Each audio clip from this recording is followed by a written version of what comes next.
AQA Love and Relationships Grade 9 Essay Plan Series Episode 6 Letters from Yorkshire and Sonnet 29. So don't forget to subscribe because I've been spending a lot of time making these essay points for you guys. So let's look at the structure of the comparative essay plan. So for each essay plan, there are 2 lines of argument which can be viewed as 2 separate paragraphs. And in both of those line of arguments, you have 2 sub-paragraphs, so sub-points, and they both support that line of argument. Now, the line of argument is supposed to show the progression. So let's look at the first line of argument in this comparative essay. So, both poets explore a nonconformist attitude towards love, which means that they don't conform to the normal romantic expectations of what love should look like. So let's look at the 2 subpoints that support this line of argument. The first, in Sonnet 29, the whole entire conceit, which is similar to the whole entire purpose, is that she is unable to repress her passionate feelings, represented metaphorically by the vines engulfing the tree. And this sense of passion in love was very unorthodox in the time where she was writing it, and especially as a woman, it was very unallowed to highlight a woman's passion, as we're supposed to be, not to speak unless spoken to.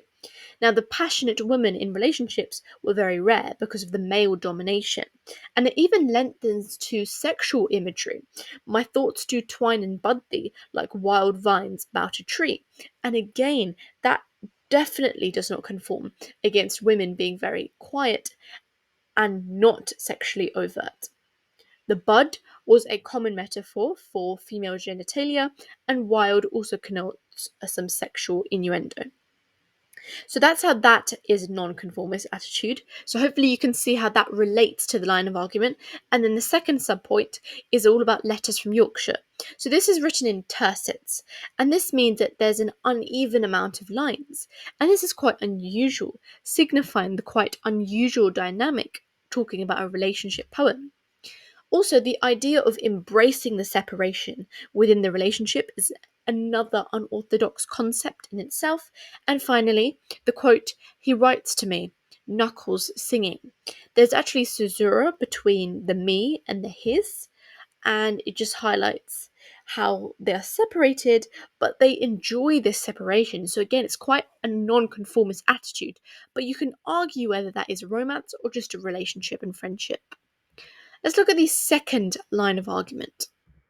The second line of argument is that both poems still abide by the expectations of having a respectful and non-indulgent relationship. So in Sonnet 29, there's use of archaic language, things like thee, and it conforms to the respectful references to males. The idea that it follows the patriarchal sonnet structure, interestingly, instead of using the more modern Shakespeare version at that time, highlights how the poet, she's not striving to completely devalue all of the traditions of romance. She wants to embrace those traditions and highlights how the relationship is timeless. It's not limited to an era.